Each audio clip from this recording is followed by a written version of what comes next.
192페이지를 한번 펴보세요. 192페이지의 아래쪽에 표가 보이실 거예요. 그 표 바로 위에 보면 6번 각하와 이 전자신청이어도 서면신청과 동일한 방법 종이로 처리한다. 각이종이로 외우자. 그거 한 번 더 확인시켜 드리고요. 그 밑에 표가 보이실 겁니다. 그게 전자신청에 대해서 출제가 비중이 높지는 않습니다만 나오면 이 부분이 결정적인 포인트로 나올 가능성이 매우 높기 때문에 딱 그 부분을 먼저 정리해 두시고 나머지 내용도 있는데요. 조금씩 보충하는 식으로 이제 하시면 됩니다. 일단은 그 부분을 정확히 봐주시고 밑에 전자표준 양식에 대해서 설명을 드렸어요. 마지막 줄 보세요. 이거 전자신청이 아니라 방문신청이라고요. 출력해서 방문해서 쓰는 거라 그래서 대리를 누구든지 할 수 있다라는 것 그 부분을 봐두시면 됩니다. 그래서 오른쪽 3609번을 잠깐만 소개할게요. 전자표준 양식에 의한 등기 신청도 누구든지 할 수 있는 방문 신청의 일종이므로 자격증 대리인이 아닌 자도 대리가 되나요? 되죠. 누구든지 할 수 있는 방문 신청이니까 뭐 그거 보시면 됩니다. 자, 지문에 대한 훈련도 하면 좋겠습니다만 조금이라도 좀 시간 아껴 보겠습니다. 유튜브 영상을 조금 많이 봐주시고요. 여러분이 수업 중에 못한 만큼 좀 깔끔하고도 전달력이 강한 영상으로 제가 준비하고 있으니까 그렇게 좀 보완하도록 하겠습니다. 양해를 좀 해주시고요. 자, 이제 테마 37로 가겠습니다. 테마 37. 그러니까 이 지문을 생략하는 것은 다 생략하는 게 아니라 좀 비중이 낮은 것들을 이제 유튜브에 맡기는 거고요. 중요한 것들은 제가 할 겁니다. 여기 37번 할 텐데요. 요게 등기 실행 절차 그래서 등기 실행 절차 그러면 신청 이후의 절차를 얘기합니다. 신청이 되고 나면 등기소에서 접수가 되죠. 그러니까 등기소에서 접수 받았잖아요. 여기서부터 이제 실행하는 절차로 들어가는 거예요. 등기소에서 일어나는 일이에요. 그래서 거기 타이틀에 보시면요. 신청 이후의 절차가 이제 들어가는 거예요. 그러니까 여지까지 테마 36번까지 전부 신청을 보셨던 거예요. 신청을. 그 다음에 타이틀을 보시면요. 신청 이후에 우리가 신접기 조교 등 하고 외웠던 기억나시죠? 신청 다음에 접기 조교 등을 지금 묶어서 다 실행 절차라고 그래요. 그러니까 요 앞에 있는 신청은 등기 신청 절차. 지금 이후에 나머지 단계들은 전부 등기소에서 일어나는 등기 실행 절차. 그래서 실행 절차 중에 단계는 많은데요. 여러분 보실 부분은 아까 신청보다는 양이 적어요. 이게 단계는 많은데 일단 접수는 동의어 한마디만 하시면 됩니다. 그 밑에 접수에 동의어가 저장이라고 돼 있죠. 우리 지난번에 공부했지 않습니까? 그 다음에 기입은 기록이고 입력이다. 기록과 입력이 두 문자다 보면 기입이죠. 기록, 입력, 기입 다 같은 말인데 기재라는 말을 쓰시면 안 돼요. 기재라는 말을 쓰면 오답 처리됩니다. 왜냐하면 기재는 종이에 쓰는 것을 얘기해요. 근데 우리는 현재는 전산 환경이잖아요. 종이를 전제로 하는 용어들은 쓰면 안 돼요. 기본적으로. 등기 환경에, 등기 절차에서요. 등기소에 일어나는 절차에서. 그래서 기재라 하면 옛날 종이 등기 시절에 적는 거를 얘기하고요. 지금은 전산 등기부니까 기입한다, 입력한다, 두 문자 따서 기입한다, 이렇게. 기록, 입력, 두 문자 따서 기입. 그 다음에 조사는 심사인데 한마디만 하시면 돼요. 형식적 심사 권한밖에 없다. 뭐 그거를 보시면 됩니다. 그래서 첫째 줄 끝에요. 형식적 심사만 그게 뭐 유일하게 체크하실 거라고 보시면 되겠어요. 그 다음에 이제 각하인데요. 이 심사 단계에서 고려하는 것들이 뭐 각하, 보정, 취하 뭐 이런 것들이 있어요. 근데 일단은 각하가 제일 중요한 겁니다. 등기관이 등기 거부하는 거죠. 자, 등기부에 기록하는 것을 거부하는 건데 각하 사유가 우리 등기법 29조에 언급이 되어 있어요. 자, 1호는 관할 사건이 아닌 경우, 관할 아닌 경우죠. 2호가 등기 사건 아닌 경우요. 사건이 등기할 것이 아닌 경우요. 그 나머지는 우리가 기억이 별로 안 나는 이유가 이거 몇 호 각하예요? 이렇게 물은 적이 없습니다. 그래서 비중이 별로 없어요. 1호, 2호는 워낙 많이 나오기 때문에 뭐 다루는 거고요. 그래서 지금 굳이 안 보셔도 돼요, 이것들을. 근데 1호, 2호와 3호 이하를 제가 구분해서 다루는 이유를 우리 이미 공부를 했었습니다. 등기의 효력 논할 때 유효 무효 이거 하면서 조금 했었어요. 그래서 196페이지로 가보세요. 196페이지에 각하사유에 해당함에도 등기를 했답니다. 1호, 2호에 해당하는데도 등기가 되면 절대적 무효로 평가하고 직권 말소의 대상이 되고 말소 안 하고 있으면 이의 신청으로 간다 그랬죠. 그런데 3호 이하는 완전히 반대예요. 유효고요. 말소의 대상도 아니니까 직권 말소의 대상이 아니고요. 직권 말소의 대상이 아니므로 이의 신청하고 연결이 안 되는 겁니다. 이거는 소송으로 가서 해결할 수밖에 없다 했던 그 부분입니다. 그리고 각하를 했으면 등기관이 판단을 했기 때문에요. 신청서는 안 돌려줘요. 신청 사건을 해결한 거거든요. 거부하는 해결을 한 거거든요. 그런데 첨부 서류들은 더 이상 쓸 일이 없잖아요. 그냥 돌려줘 버려요. 그리고 수수료 돌려줄까 안 돌려줄까요?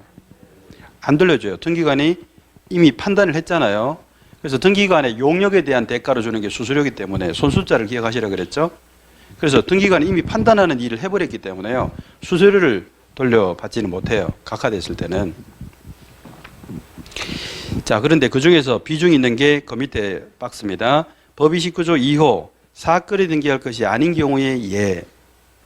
요게 출제 비중이 높아요. 그러니까 2호에 해당하는 것만으로도 출제가 되고 또 이게 등기가 되었으면은 절대적 무효로 평가된다는 것도 나오고 그래서 그 다음 수순이 직권 말소의 대상이라는 것도 나오고 말소 안 하고 있으면 이의 신청으로 가서 말소하게 한다는 것도 나오고요. 그래서 쭉 연결하는 어떤 그런 의미를 뭐 다시 한번 더 체크하시면 돼요. 그 중에서 이 지금 적혀 있는 것들이 총 10호까지 있습니다.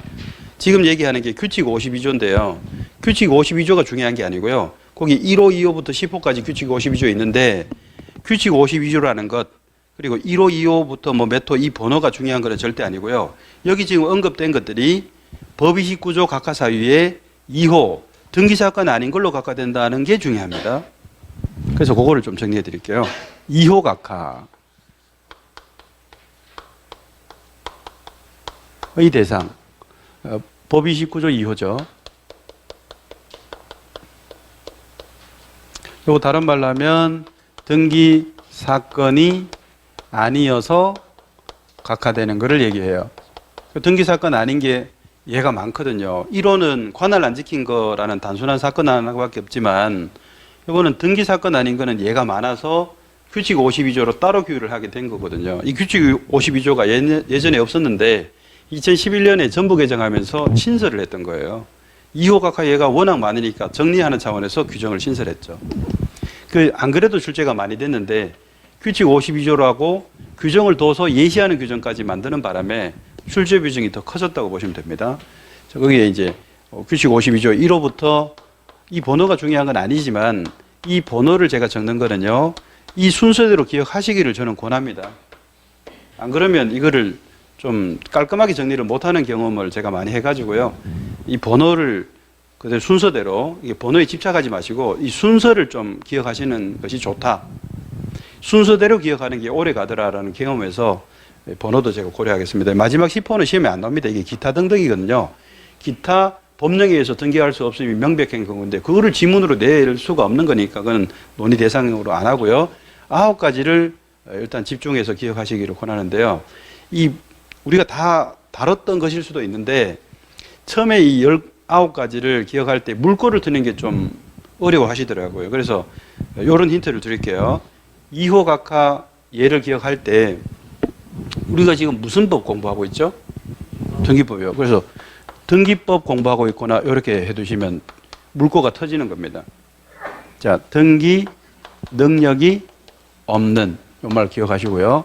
법령의 근거가 없는 이렇게 일단 2개 기억하세요. 2개 이렇게 2개 등기법 해놓고요. 네, 등기 능력 없는 등기할 수 없는 것들요. 그 다음에 법령의 근거 없는 이렇게 하십니다. 그 다음에 요거 3개를 제가 묶어볼게요. 3개 3, 4, 5번에 분리 안 되는 거 분리하는 거를 이제 앞뒤로 이렇게 연결하시면 되는데요. 전유 부분하고 대지 사용권 요거 1월, 2월에 강의를 안 들으신 분들은 이게 전혀 모르기 때문에 잠깐만 제가 설명드리면요. 지금 테마 32를 제가 생략을 했거든요. 그 등기 환경 부분인데 등기소, 등기관, 등기부 이게 비중이 낮아요. 그 중에서 이제 집합 건물 관련해서가 그나마 조금 뭐 비중이 있는 그런 정도. 그러니까 별로 비중이 없는 부분이에요. 그래서 집합 건물이 안 그래도 어려운데 그거는 좀 뒤로 미뤄서 조금 보충하기로 하고 그냥 넘어갔던 거였는데요. 간단히 말씀을 드릴게요. 전유 부분이 여러분 아파트 살고 있는 호수 얘기입니다. 101호, 102호 그게 전유 부분이에요. 전적으로 입주자가 전적으로 소유하고 있는 부분 101호, 뭐 1101호 뭐 그런 얘기를 이해하시면 되고요. 자, 대지 사용권은 말 그대로 아실 수 있죠. 아파트 부지 지분권 얘기입니다. 그러니까 아파트에 소유권을 가지고 계시는 분은요. 기본적으로 101호라 해볼게요. 101호 소유권하고 토지에 대한 지분권 두 개의 권리가 있다 이 말이에요. 그런데 이것도 갑이 가지고 있어요. 101호 소유권을. 그런데 101호를 이제 팔게 됐어요. 아파트 팔게 됐어요. 그럼 또 하나 가지고 있는 지분권 이거를 따로 규율하면 권리관계가 복잡하게 진행한다 이런 뜻이에요. 그래서 101호를 갑이 을에게 팔면요. 별다른 언급을 하지 않아도 이 지분권도 그냥 같이 거래가 되도록 묶어둔 거예요. 분리가 안 되게요. 분리가 안 되고 같이 거래가 되도록 이거를 대지권의 설정이라고 그래요. 그래서 이제 전유 부분 101호 팔 때 같이 처분되는 지분권일 때 이 지분권을 대지 사용권이라 안 그러고 대지권이라고 불러요. 일부러 용어를 만든 거예요. 자, 대지권 그러면요. 지분권이 어떻다라는 거를 일일이 얘기 안 하려고 만든 용어예요. 지금 보시다시피 대지 사용권은 토지에 대한 지분권, 권리 자체를 얘기하는 거죠. 그런데 어떤 설정을 했다고요? 101호하고 처분이 같이 되도록 설정을 해놨다고요. 그때는 같이 처분된다라고 일일이 얘기 안 하도록 앞으로 같이 처분되는 지분권을 대지권이라고 부를게요 라고 정했단 말이에요. 집합건물법에서. 그러니까 대지권은 권리를 얘기하고 싶어요. 같이 처분된다는 사실을 얘기하고 싶어서 만든 거예요. 후자잖아요. 그래서 앞으로 대지사용권은 순수한 권리 얘기예요. 토지 지분권이에요. 그런데 대지권은 같이 처분된다는 것을 일일이 얘기하지 않으려고 만든 용어예요. 같이 처분된다는 사실에 대한 용어예요. 대지권 그러면요. 이 지분권이 같이 처분된다 이런 얘기입니다. 101호하고. 자, 그러면 대지권은 권자가 있지만 권리를 얘기하려고는 하는 게 아니고 이 권리가 어떻다는 거 같이 처분된다는 것을 얘기하려고 대지권을 만들었어요. 그래서 대지권 등기가 된다는 것은요. 사실을 공시하는 등기예요. 그래서 대지권 등기는 표제부에 됩니다. 대지권은 사실을 공시하는 거니까. 어쨌거나 요게 같이 처분되도록 지금 설정이 돼 있다 그랬죠. 그런데 분리하는 신청을 하면 등기해 줄 수 없는 사건이 되는 거예요. 설정이 그렇게 돼 있는데 아파트는. 그런데 여기서는 특약을 달 수 있다라고 제가 1월, 2월에 설명을 잠깐 드렸는데요. 규약이나 공정증서로 건물 101호 소유권하고 지분권을 따로 우리는 거래합니다라고 특약을 달아두면 특약의 힘으로 따로 거래가 되는데 그건 예외적인 현상이고요. 거의 없어요. 그건. 기본적인 설정은 101호 팔 때 지분권 언급을 안 해도 그냥 같이 처분이 돼버리는 이런 규율을 받는다. 그런데 분리 신청하면 해줄 수가 없다. 자, 그렇게 이해하시면 되고. 또 하나는요.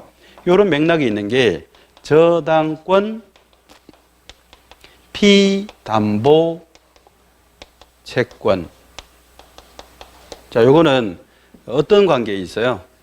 저당권하고 피담보 채권은 주종 관계죠. 뭐가 주예요? 둘 중에 하나예요. 힌트. 둘 중에 하나. 계속 그거 가지고 우리는 헷갈려 하는데요. 자, 이게 돈 빌렸다 생각하시면 돼요. 금전채권. 돈 빌렸는데 그냥 안 빌려주고 은행이 저당을 잡죠. 그럼 여기 피담보라는 말이 뜻이 뭐예요? 피담보. 뭐라고 하시는 거예요? 지금 들리지가 않습니다. 잠깐 볼게요. 이거 피담보 채권도 모르고 저당을 공부했다 그러면 좀 어불성설인데요.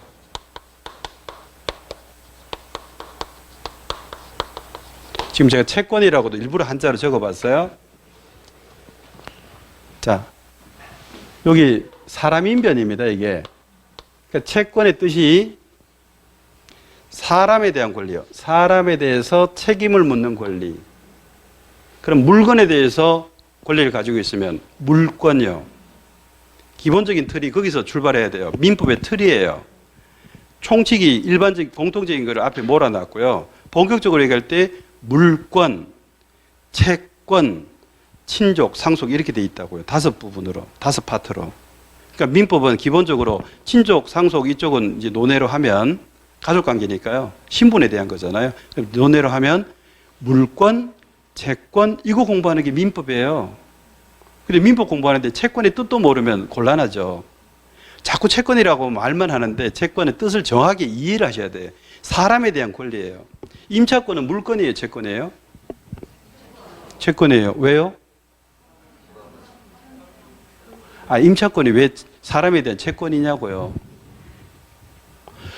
물건은 법에 정해져 있어요. 물건 법정주의예요. 들어보셨죠? 민법 185조. 물건은 그 종류와 내용을 법률과 간수법이 정하는 외에는 임의로 창설할 수가 없어요. 그게 민법 185조예요. 그러니까 물건은 법이 정해놨다고요. 물건에 대해서 가지는 권리는 강력하기 때문에 법이 정해둔 것만 인정을 하겠다는 거예요. 그 종류하고 내용까지도. 물건에 직접 권리를 가지니까 강력하단 말이에요. 전세권은 물건에 속합니까? 이런 물건의 종류가 자 기본적으로 점유권하고 본권이 있고요. 본권이 이제 점유를 정당하게 하는 권리가 본권인데 이 점유를 정당하게 하는 권리로 본권의 소유권하고 소유권 아닌 걸로 나눠요. 소유권은 완전이고요. 소유권 아닌 거는 불완전이에요. 근데 불완전한 걸로 용의만 하고 용의물권, 담보만 하는 거, 용의고 못하고 담보만 잡을 수 있어요. 그게 담보물권이요. 용익의 지상권, 지역권, 전세권, 담보의 유치권, 질권, 저당권, 그럼 전부 몇 개입니까? 점유권, 소유권, 지상권, 지역권, 전세권, 유치권, 질권, 저당권 8개밖에 없어요. 그렇게밖에 안 정했어요. 그건 이제 법에서 정한 거고 관습법이 정하는 게 분묘기지권 뭐 그런 정도잖아요. 그렇게 정하는 것밖에 없다고요. 그러면 임차권은요. 그 안에 있어요, 없어요? 없으니까 채권이라고요. 물건에 정한 것이 없으니까 채권이라고요. 임차권이. 그럼 어떤 차이가 있어요? 임차권은 채권이라 집주인이, 임대인이 보증금을 안 빼줘요. 임차 보증금을. 그러면 이 주택에 대해서 또는 상가 건물에 대해서 임차권 가지고 있는 자가 임차권이라는 게 채권이라고 그랬죠. 그 사람만 구속한다고요. 주택 임대인, 상가 건물 임대인만 구속한다고요. 그러니까 돈 달라고 사람한테 계속 요구하는 거예요. 돈 주세요, 돈 주세요. 안 주면요. 어쩔 수가 없다 이 말이에요. 그런데 이 임대한 주택이나 상가 건물을 경매 넘길 수 있어요, 없어요? 물건에 대한 권리가 아니라니까요. 이게 상가 건물이나 주택은 물건이잖아요. 물건에 대해서 1도 권리가 없는 게 채권이라고요. 그러니까 이 권리가 힘이 없다고 이게 채권은. 그래서 임차인을 보호하려고 등기부에 올리는 제도를 또 마련했던 거고 그게 활용이 안 되니까 우리 주택임대차 같으면 이사가고 주민등록하면 점유 이전과 주민등록이 전입신고잖아요. 그래서 이사가고 전입신고하면 그 다음 이길 0시부터 등기한 것과 똑같이 힘을 실어주겠다라는 제도가 등장한 것이 힘이 약하니까. 근데 물건은요. 전세 보세요. 물건 전세 지금 얘기합니다. 물건 전세는요.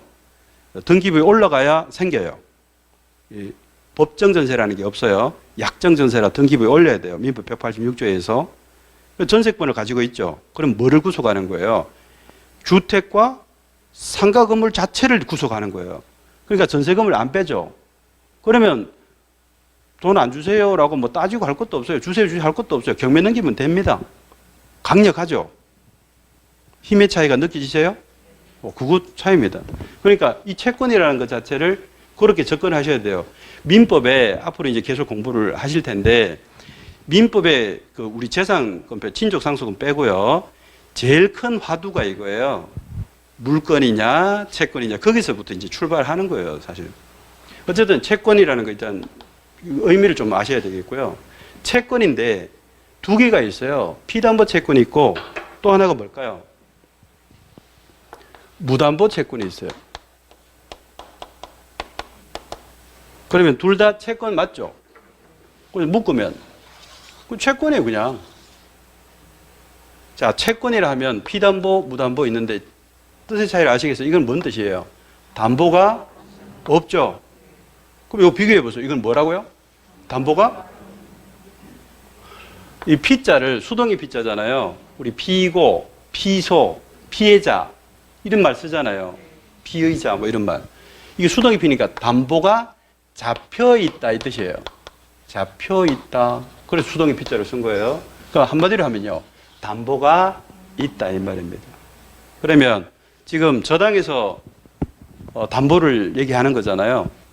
자, 그러면 저당에서 피담보 채권할 때 이 담보가 지금 있다는 얘기인데 이게 이 담보가 뭐죠?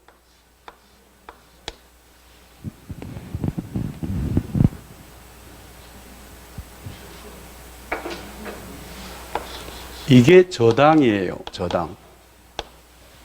조금 전에 저하고 했는데 담보 권리가 저당이라고. 유치권, 질권, 저당권. 유치권은 그냥 점유하는 것만으로도 담보력을 주장하는 거고, 질권은요 점유를 넘겨주고 담보하는 거예요. 여러분 전당포 가면 풀어서 줘야 되죠. 시계와 귀금속을 풀어줘야 돼요. 줘야 되죠. 그 점유 이전하고 담보하는 거를 전당이라고 그러고 학문적으로는 질이라고 그래요. 질 잡혔다. 그런데 은행에 가서 이제 대출을 받아오면요. 질권 설정하여 저당권 설정해요. 그러니까 은행에 가가지고요. 시계 풀어주면서 돈 좀 빌려주세요. 한 100만 원만. 이거 아주 유명한 시계예요. 빌려줘요? 안 빌려줘요? 그건 질권이거든요. 질권은 등기 안 하거든요. 그러니까 점유 이전 자체를 등기부에, 점유를 등기부에 안 올리기 때문에 질권을 등기하지 않습니다. 그러니까 해당이 없어요. 그럼 뭐 해야 돼요? 내가 아파트를 담보로 해서 대출 좀 하려고 합니다. 그래서 대출 상담을 하고 이렇게 상담을 하지 않습니까? 그러면 내가 아파트를 저당을 잡히겠다는 뜻이에요. 그래서 아파트가 저당 잡히는 게 담보가 되는 거예요. 그러니까 아파트를 담보로 제공했다 이런 말을 쓰기 때문에 뭐가 담보야? 그러니까 아파트가 담보야 이렇게 쓰시잖아요. 아파트는 아파트예요. 아파트를 저당 잡은 게 담보예요. 저당이 담보라고요. 지금 근데 우리가 저당권 가면 타이틀이 물권이니까 저당권이 앞에 나오잖아요. 근데 저당은 독자적으로 생기는 게 아니라 돈을 빌려야 담보가 따라오죠. 그러니까 어느 게 주된 건가를 아셔야 돼. 예를 들어서 저당이 주면요. 은행 가가지고 저당 잡아주세요. 대출 그 담당하는 분이 예? 여기 저당 좀 잡아주세요. 저당 좀. 이렇게 요구해요. 그래서 뭐 알겠습니다. 잡아드릴게요 하고 나중에 우리 은행에 저당을 잡아주시다니 고맙습니다. 돈 좀 빌려드릴까요? 이게 주객이 전도된 거죠. 저 혼자 이상해요? 다시요. 은행 가가지고 저당 좀 잡아주세요. 이게 저당권이 주라는 거예요. 그래 저당 잡히니까 기특하 하네. 뭐 돈 좀 빌려줄까? 이게 주객이 전도되는 건데 자 은행 가서 뭐라 그래야 돼요? 저 대출하러 왔습니다. 돈 좀 빌려주세요. 이게 주라고요. 주. 그러니까 그냥 뭘 담보할 게 뭐가 있나요? 그래서 아파트 담보로 할게요 해서 담보를 제공하는 게 따라오죠. 따라오는 거. 따를 종자. 주종관계를 모르고 이 저당을 공부하면요. 계속 엇박자가 나요. 그리고 정확하게 모르게 돼요. 그런데 보세요. 전유 부분하고 되지 않고 요거 보세요. 어느 게 주된 거예요? 101호가 주된 거예요? 아파트 부지 지분권이 주된 거예요? 아파트 지분권 취득하려고 이사 갔어요? 이게 주된 거잖아요. 101호가 주된 거지. 이 주된 권리의 소유권이 인정되기 위해서 법적으로 정당화되기 위해서 부지에 대해서 n분의 1이 지분권 가지고 있는 거 이게 따라온 거잖아요. 자 이제 우리 법을 입법하신 분들의 태도를 한번 보세요. 안 그래도 우리 중개사분들 힘든데 안 그래도 어려워서 헷갈리는데 주종관계를 뒤집어 놨잖아요 지금. 제가 만약에 법을 입법했으면 이거 뒤집었어요. 피담보 채권과 저당권의 분리 이렇게 얘기했을 거예요. 근데 안 그래도 어려운데 법은 냉정하게 적습니다. 그냥 막 나오는 대로 막 적어버리죠. 안 그래도 이 관계들 주종관계도 저당권을 몇 달간 공부해도 주종관계도 모르는 우리들한테 주종 관계를 거꾸로 해놨다니까, 서로 반대로. 그러니까 볼 때마다요, 전여 부분 대리사용권, 주종, 저당권 피담보 채권, 저당권 주. 계속 그렇게 새기게 되는 거예요. 나도 모르게. 저당권과 채권, 피담보 채권, 저당권이 주된 거. 그래서 채권 얘기하는 거니까 뭐 이런 식으로 알게 된다고요. 주종관계가 뒤집어져 있어요.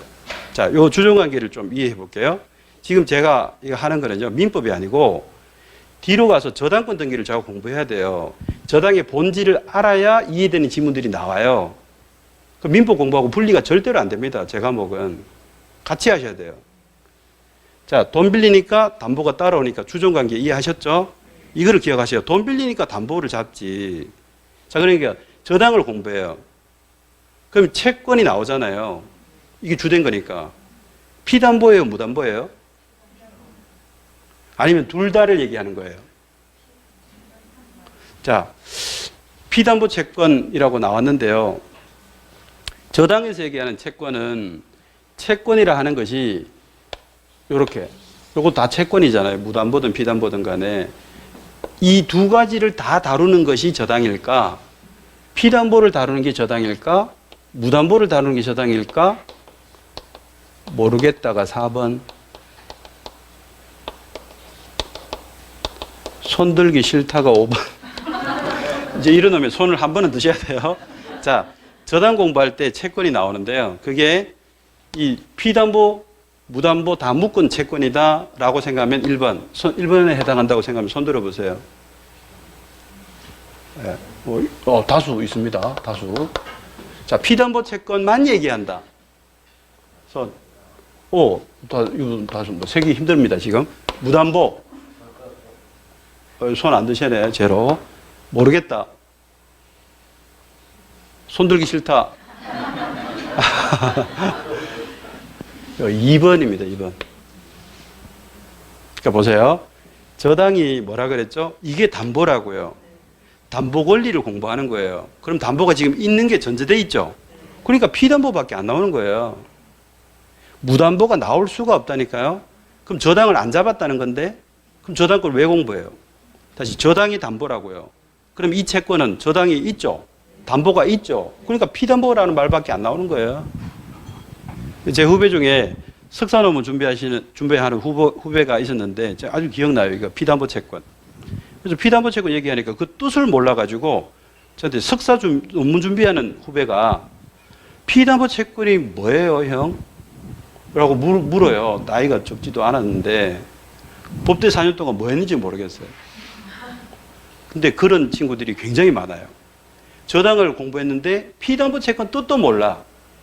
이게 저당의 출발이란 말이에요. 저당이 뭐라고? 담보라고 이게. 그러니까 저당이라는 물건을 공부할 때 이게 담보로 공부하는 거잖아요. 채권 때문에 담보 등장했죠. 그러니까 저당을 전제로 하면 피담보, 즉 담보 있는 채권밖에 논의가 안 되는 거잖아요. 저당이 담보인데 담보 없는 걸 왜 다루느냐고. 지금 저당을 공부하면서 담보를 공부하면서 담보가 당연히 전제되죠. 무담보는요, 담보가 없다는 거죠. 저당권이나 질권이나 이런 게 없어요. 그러면 나중에 돈 받을 때 어떻게 하느냐면 가압류로 가야 돼요. 법원에 가압류 신청하고 본압류에서 경매로 진행을 해요. 그런데 담보를 잡아놨죠. 저당이든 건저당이든 담보를 잡았죠.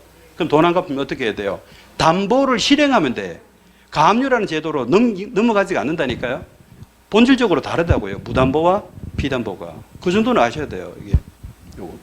우리 지난주에는 뭐 했습니까? 공동저당의 개념을 또 얘기했었죠.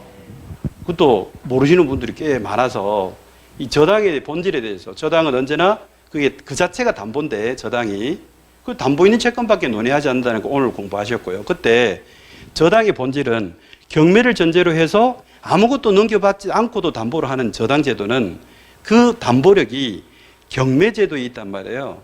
담보권 실행하는 절차로 경매 절차가 있기 때문에 내 저당 잡힌 부동산 경매 안 넘어가려면 돈을 갚아야 된다는 담보력이 거기서 생긴다고요. 그러니까 저당은 본질적으로 경매하고 연결하셔야 되는데 경매를 넘길 수 있는 상태를 저당 잡을 수밖에 없는 거예요. 저당은 언제나 경매하고 연결되니까. 그럼 하나는 경매 넘길 수 있죠. 두 개를 한꺼번에 경매 넘기는 게 돼야 안 돼요. 그거 안 된다고. 그러니까 두 개를 저당 잡는 게 불가능. 그래서 두 개를 내가 담보로 제공하고 싶으면 각각에다 저당이 들어와야 된다고. 저당권이 복수로 들어와야 된다고. 그거를 공동저당이라 한다고요. 여러 개라고 공동이라는 말을 쓰는 게 아니라 저당권이 여러 개라서 공동이라고 한다는 거. 그 본질적인 거를 모르면 저당을 이해를 못한 거니까 계속 겉돌게 돼요. 뭐 그런 내용들입니다. 자, 이제 여기서는 뭐 더 했다가는 더 피곤하니까 이제 이 정도로 하고, 어쨌든 이 주종관계인데요. 저당과 피담보 채권은 분리가 안 되는 거예요. 돈 빌리니까 담보 따라오는 거죠. 돈을 빌렸는데 이 저당이라는 게 담보인데 돈 빌린 게 없다면 담보도 등장할 일이 없기 때문에 이건 딱 항상 따라오는 주종관계로 돼 있어요. 그래서 주종관계이기 때문에 이 저당권을 공부할 때요. 저당권은 주된 권리에 붙어 있잖아요. 주종관계가 붙어 있으니까 이렇게 얘기하죠. 이게 붙일 붙자를 써보세요. 이게 주된 거하고 종된 거. 종된 권리는 주된 거에 붙어 있다. 이게 무슨 성질요? 읽어보세요. 여기 침범하면 안 돼요. 부종성이죠. 부종성 들어보셨죠? 뜻을 음미해 보세요. 저당권이 종된 건데 주된 거에 붙어 있더라.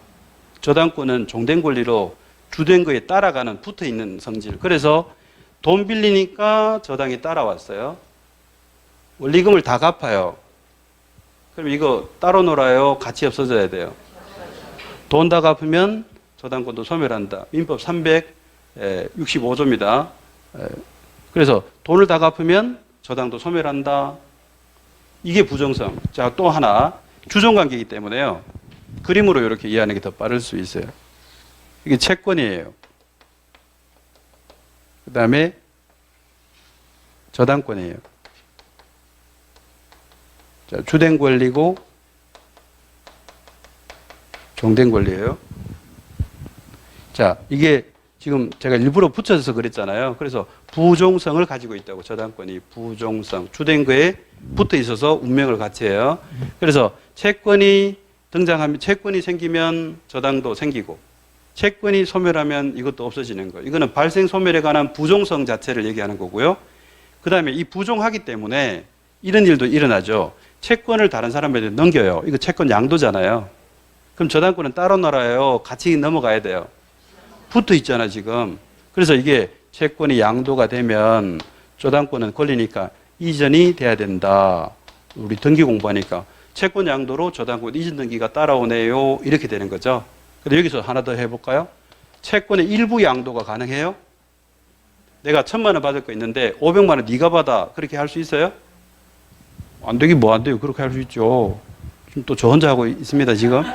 내가 누구한테 1,000만 원 받을 거 있는데 그 지금 500만 원은 네가 받아라. 이렇게 넘겨버릴 수 있죠. 내 권리니까 양도가 된단 말이에요. 그러면 저당권 따로 놀아요. 그 부분만큼이 넘어가줘야 돼요. 목소리에 힘도 없습니다, 지금. 그죠? 지금 속으로 지금 갈등하고 있습니다. 제가 여기서 그쳐야 되나, 계속 해야 되나. 채권, 부종성을 이해하셔야 된다고. 이게 저당권의 제일 본질적인 거예요. 채권에 따라오는 거라, 담보는 돈 빌리니까 따라오는 거예요. 담보가 주의 아니고 돈 빌리니까 따라오는 종된 권리인데 채권을 넘기니까 이게 따라간단 말이에요. 이게 수반성이에요. 수반성. 근데 이게 본질적인 거 아니에요? 붙어 있으면 항상 따라가야지, 수반에서. 그래서 이거를 두 개로 얘기하지 말고 부수성이라고 그냥 한꺼번에 얘기하자. 이런 학자들도 많이 등장하죠. 부수성 이렇게 말자. 자, 그래서 채권이 넘어가요. 그럼 이게 따라가야 되잖아요. 일부 넘기면요. 일부가 넘어가야 된다고요. 일부가. 그리고 이 넘긴 금액만큼에 해당하는 권리가 넘어가야 돼요. 그래서 이때 이 저당권 이전 등기, 일부 이전 등기 할 때요.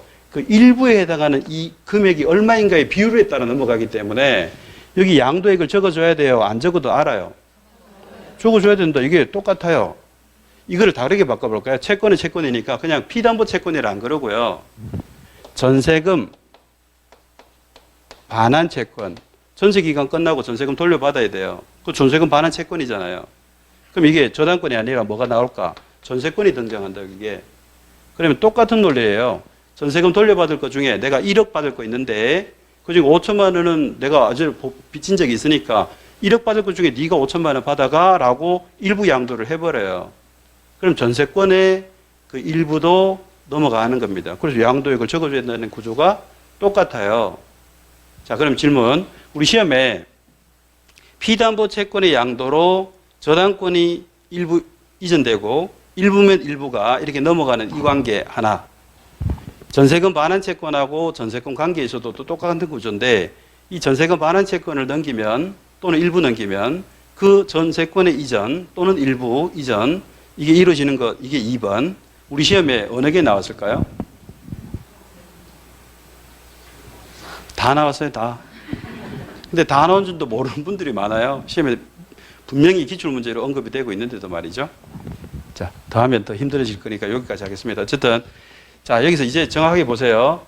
이거 순서 하나 거꾸로 돼 있기 때문에 제가 굉장히 좀 우려스러워서 저당권이 항상 앞에 나오기 때문에 저당권을 주된 거라고 오해하는 이런 기본도 안 된 생각들을 많이 하기 때문에 좀 일부러 제가 강조를 드렸어요. 돈 빌려야 저당이 따라오는 거예요. 담보니까. 그거 아시고요. 그래서 요거는 분리가 돼야 안 돼요. 여태까지 했는데요. 붙어 있다고요. 분리시키면 저당의 본질에 파괴돼요.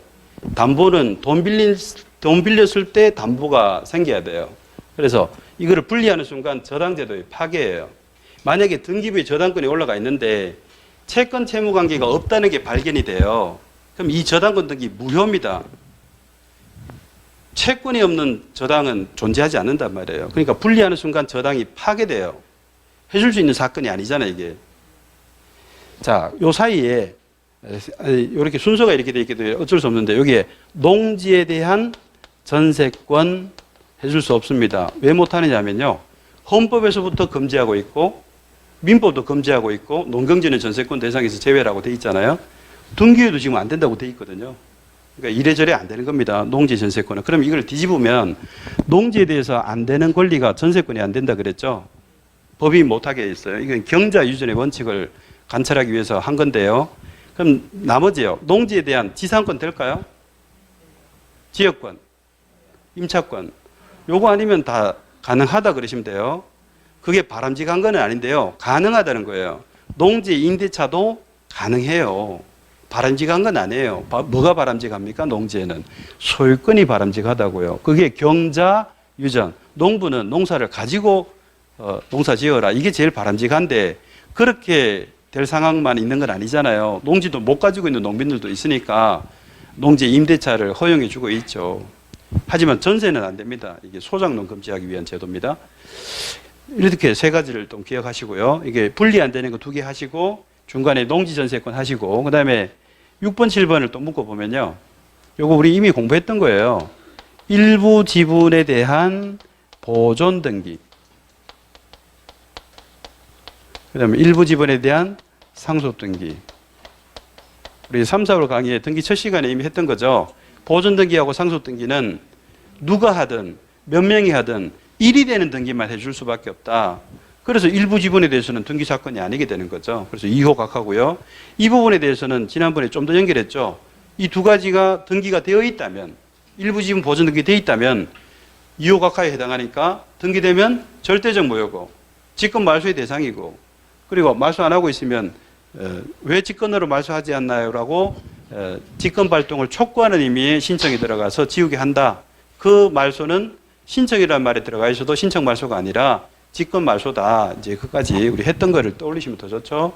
자, 그다음에 8번, 9번도 묶으시면 됩니다. 그래서 이렇게 네 묶음을 하면 더 쉬워지니까요. 자, 여기 8번은 촉탁 등기를 신청.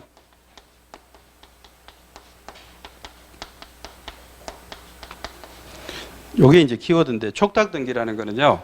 등기소에 등기 촉탁서가 들어오는 경우를 말해요.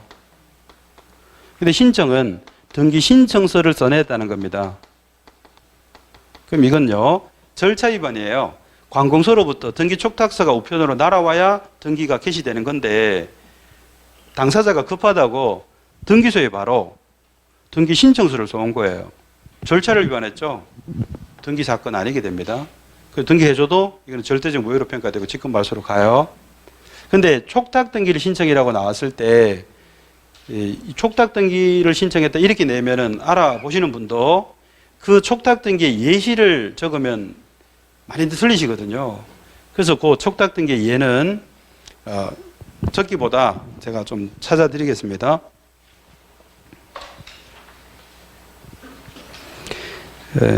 209페이지로 가보세요. 209페이지.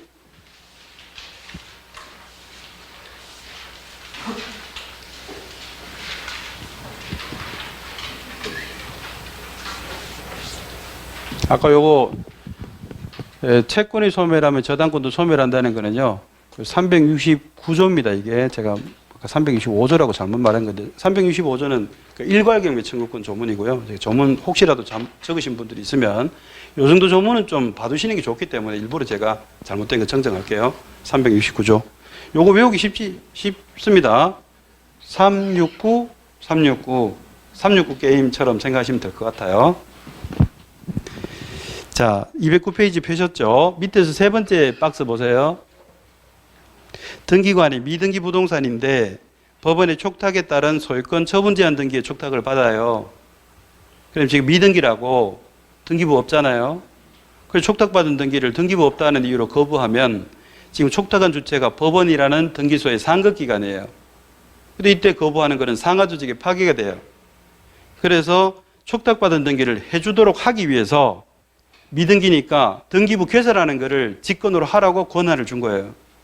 이때 직권 보존 등기를 하고 촉탁받은 등기를 해주는데 여기서 법원이 촉탁하는 촉탁 등기의 가장 대표적인 예의 샘플이 나옵니다. 거기에 갈로에 적은 거는 조문이 없고요. 제가 적은 건데 이 네 가지가 시험에도 나와요. 네 가지밖에 없어요.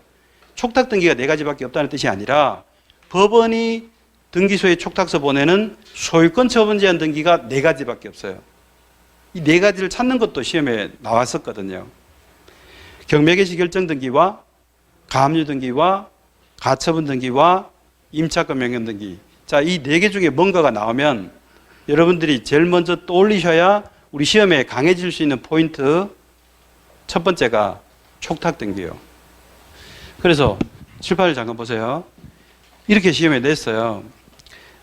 누구누구가 신청한 무슨 가압류 등기 이렇게 냈거든요. 못 알아봐요, 이걸.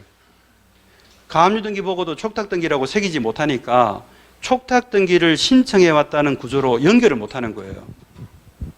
촉탁 등기를 신청이라고 외워놓고도. 그러니까 이 촉탁 등기의 예시들을 반드시 알고 가셔야 돼요. 지금 제가 4개 말씀드렸잖아요. 경매개시 결정 등기, 그거를 줄이면 경매 등기라고 그러시면 돼요. 경매 등기, 가압류 등기, 가처분 등기, 임차권 명령 등기 4가지 딱 나오자마자 제일 먼저 떠올리실 게 뭐라고요? 촉탁 등기부터 떠올리세요. 촉탁 등기 신청하는 순간 절차 위반 등기 사건 아니네. 2호 각하 이렇게 연결하는 거 좀 해두시고. 그거는 아주 쉽죠. 등기부 하나 만드니까요. 보존 등기가 되어서 등기부가 개설되어 있는데도 다시 보존 등기 신청하면 등기부 2개 만들 수 없잖아요. 그래서 등기 사건 아니다 이렇게 되는 거예요. 그래서 다시 만약에 보존 등기가 2호로 각하돼야 되는데 착오로 등기가 되어서 등기부가 2개 만들어져 있어요. 보존 등기가. 그러면 어느 게 무효예요? 이미 된 게 유효잖아요. 뒤에 거는 무효다 하면서 지난번에 잠깐 보셨던 기출 지문이 있었어요. 어쨌든 요거를 숙달하는데 시간을 좀 할애하셔야 돼요. 이거 숙달하시면 중요한 기초가 되는 겁니다. 우리 문제를 풀 때. 이따가 또 풀어보시게 될 겁니다. 머릿속으로 지금 잠깐만 한번 떠올려 볼까요? 2호 각하 사유의 예는 이 정도는 외우셔야 등기 문제를 조금 더 정확하게 빨리 푸는데 도움이 돼요. 이런 거는 외우고 가시는 거예요. 감각으로 푸시려고 하시면 안 돼요. 제가 15년 동안 강의하면서요. 감각으로 해도 되지 않을까? 이건 뭐 지문 딱 보고 저건 안 되는 거잖아. 이렇게 감각적으로 하시는 분들을 제가 지켜봤더니 이거 나중에 이거 외우지를 못하시고요. 시험에서 감각적으로 풀다 보니까 다 속으시더라고요. 이게 문제 해결 능력이 안 생기는 결과를 제가 봤기 때문에 이거는 철저하게 외우고 가는 게 가장 정답이다 이렇게 생각을 했거든요. 자, 제일 먼저 물거가 빨리 안 터지잖아요. 등기법 생각하시고 등기법 하시고 등기 능력 없는, 법령 근거 없는, 그다음 분리 안 되는 거 2개, 전유 부분 대지재산권 분리, 저당권 피담보채권 분리, 그 사이에 농지 전세권 넣고 일부 지분만 못 해주는 거 딱 대한민국 딱 2개. 일부 지분 보존 등기, 일부 지분 상속 등기, 촉탁 등기를 신청, 다시 보존 등기 이렇게 해서 내묶음으로 이렇게 기억하시면 좀 더 효율적인 암기가 되지 않을까 많이 기억을 해 두십시오. 자, 그 정도 하겠습니다.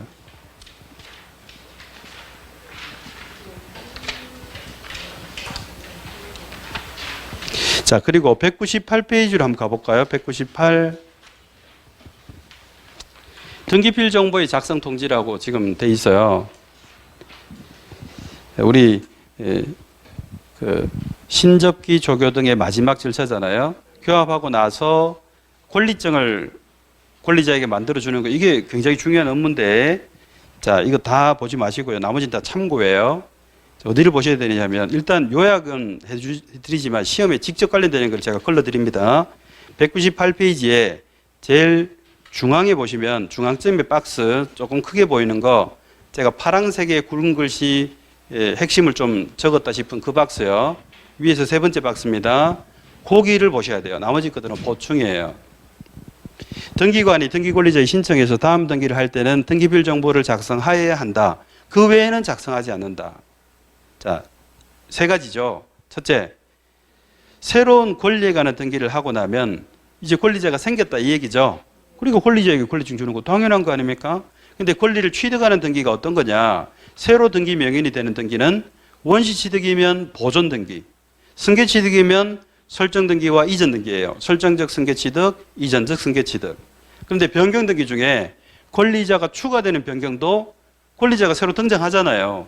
예를 들어 갑단독이었는데 그 일부 지분이 을에게 넘어가서 갑을 공유가 돼요. 그러면 기존에 단독 소유가 돼 있었을 때 갑은 권리증을 가지고 있었고 새로 이제 지분권을 취득하게 된 을에게도 줘야 되잖아요. 그래서 권리자를 추가하는 변경 등기까지 해서 요 네 가지가 권리를 새로 취득하는 자가 등기부에 올라가는 등기예요. 그러면 새로 권리자가 등기부에 올라간다면 그 자들에게 따뜻한 시선으로 될까요? 권리증을 만들어줘야 될까요? 따뜻한 시선을 얘기하시면 안 됩니다. 여기서 권리증 받아야 됩니다. 자, 그러니까 새로 권리자가 되는 등기요. 그거를 보설이 추가 등기 권리자가 이렇게 하시면 됩니다.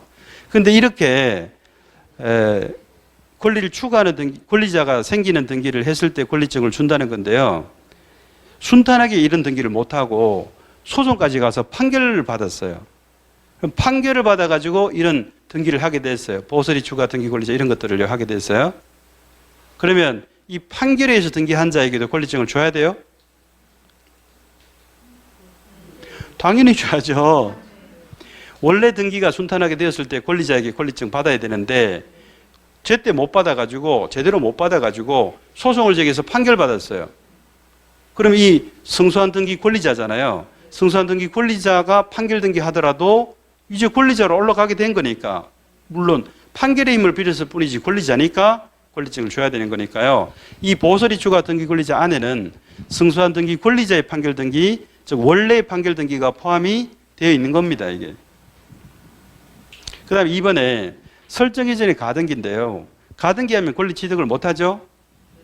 임시등기잖아요. 취득 못하지만 이 가등기를 한 자가 내가 가등기 한 자가 맞다라는 것을 입증할 상황이 있어요. 그래서 가등기 한 자에게도 이 가등기를 했다는 것을 증명하라고 가등기 등기 필증을 줬었고 지금은 등기필 정보에서도 만들어줘요. 다시 설정과 이전에 가등기를 해도 이 등기필 정보를 만들어 준다는 거, 이거 좀 주의하셔야 되고요. 권리는 취득 못해도 가등기 했다는 것을 입증할 때가 필요하기 때문에 그때를 위해서 만들어 주는 겁니다. 그 다음에 세 번째, 요 세 번째는 좀 주의하셔야 되는 것이요. 관공서가 등기를 촉탁하는 경우하고 구별하셔야 돼요. 그래서 그거 잠깐 비교해 드리면 관공서가 등기를 촉탁해요.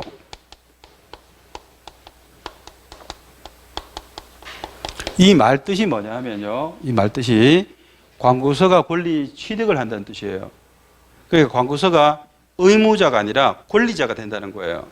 그러면 이 관공서가 권리 취득할 때 권리증을 받을 필요가 있을까에 대한 얘기인데요. 관공서는 그 자체로 진정성을 담보하는 주체입니다. 그러니까 내가 권리자입니다라는 것을 등기소에 입증할 필요가 없는 주체예요. 그래서 광고서가 권리 취득할 때는요, 권리증을 받을 일이 안 생깁니다. 쓸 일이 없어요. 광고서라는 걸로 이미 진정성 확보예요. 권리증은 진정성 확인하는 거잖아요.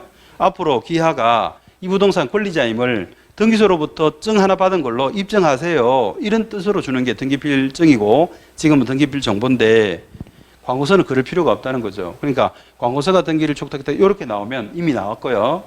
등기필 정보를 안 만들어요. 증도 안 만들었고 정보도 안 만들어요. 왜요? 쓸 일이 없거든요. 그런데 이제 이거하고 이제 구별하셔야 되는 것이 여기다가 이 말이 들어가 있습니다. 등기 권리자를 위하여라고 돼 있잖아요. 요 문구가 있고 없고의 차이가 여러분 구별이 되셔야 되는 포인트예요. 이 권리자를 갑이라고 해볼게요. 그러니까 광고서가 이렇게 권리자를 위하여라는 말이 들어가면 광고서가 권리자라는 뜻이 아니죠, 이게. 권리자는 따로 있고요. 광고서가 갑을 대위했을 뿐이다 이 뜻이거든요. 그러면 이 개인 갑은 진정성이 담보되는 주체가 아니지 않습니까? 그러니까 등기필 정보를 받아야죠. 자기 부동산을 입증하려면 얘가 권리자인데 갑이고 개인인데 권리증 안 가지고 있으면 뭐로 입증하라는 겁니까? 당연히 만들어 줘야 된다 이 말이에요. 그러니까 지금 흰색과 빨간색이 들어갔을 때의 이 문장을 구별하셔야 된다는 거죠. 이미 출제가 된 거예요. 최근에도 나왔어요 이게. 그래서 3번에 보시면 등기 권리자를 위하여 광고서가 촉탁했다. 촉탁은 주체가 광고서니까 생략이 되더라도요. 알아보셔야 돼요. 그냥 단순한 광고서의 촉탁과 등기 권리자를 위하여라는 문구가 있는 촉탁을 구별하자. 그겁니다. 자, 이제 중요한 거 체크하셨어요. 자, 등기 완료 후에 등기필 정보, 이제 현행 제도에 의해서 등기필 정보를 작성하는 경우가 몇 가지라고요? 세 가지요. 세 가지. 첫째, 권리 취득한 자한테 주는 거예요. 권리증. 당연한 거잖아요. 그 권리 취득하는 등기가 4개밖에 없다니까요. 보서리 추가 등기 권리자고. 이거는 판결로 가서 권리자가 받는 것도 당연히 포함이에요. 두 번째, 가등기하면 권리 취득은 못하지만 가등기를 입증할 필요가 있어서 이 권리 취득 못해도 줬었고 지금은 등기필 정보를 주고 있다는 거예요. 예, 설정 이전의 가등기. 세 번째는 광고서의 촉탁이 나와도 이 문구가 있어야 돼요. 등기 권리자를 위하여 이렇게 되어 있습니다. 이 세 가지를 숙지하셔야 되고요. 그러면 이 세 가지에 없는 것이 나오면요. 권리증을 만들어야 안 만들어요? 안 만든다라고 아주 심플하게 하셔야 돼요. 그러니까 지금 밑에 거요. 안 보셔도 돼요.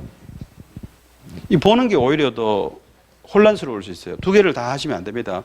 이게 요약된 교재니까 일단 보여드리지만 저는 권하고 싶지 않아요. 세 가지만 딱 보시고 이 세 가지 없으면요. 안 만든다가 정답이에요. 아주 심플해요. 문제를 풀어보실 때 그렇게 하셔야 됩니다. 그리고 자 199페이지로 가보세요. 199페이지에 등기필 정보 및 등기관리 통지라고 되어 있어요.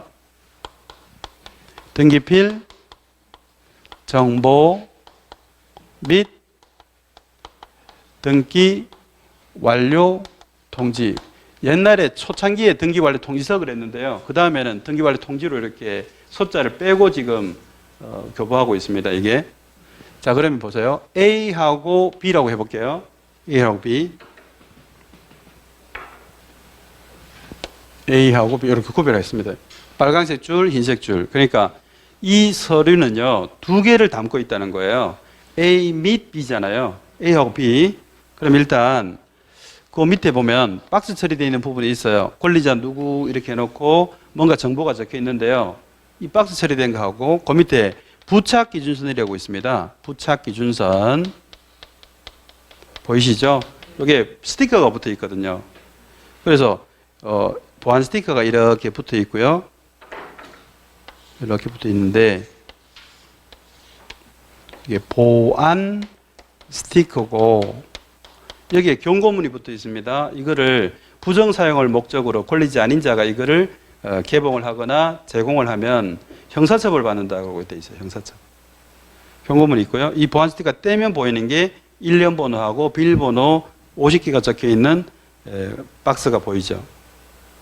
자, 그러면 지금 A 및 B라고 그랬죠. 두 가지.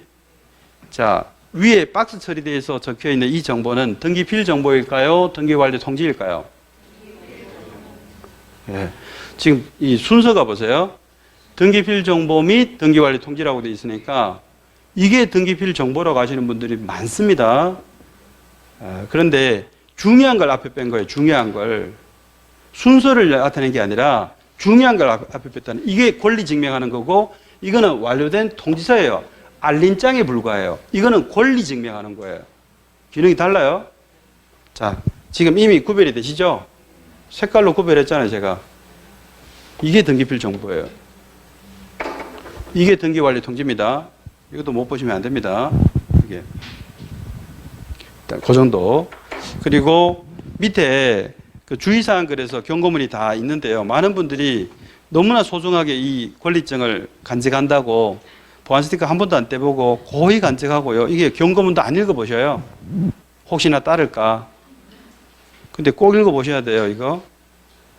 시험에 뭐 나오는 적은 아직은 없었습니다만 이 중에 딱 하나가 최근에 나왔어요. 작년에 뭐가 나왔는가 하니까 밑에서 둘째 줄 보세요. 거기 손가락 표시에 등기필 정보 및 등기관리 통지서는 종래의 등기필증을 대신해서 발행된 것입니다.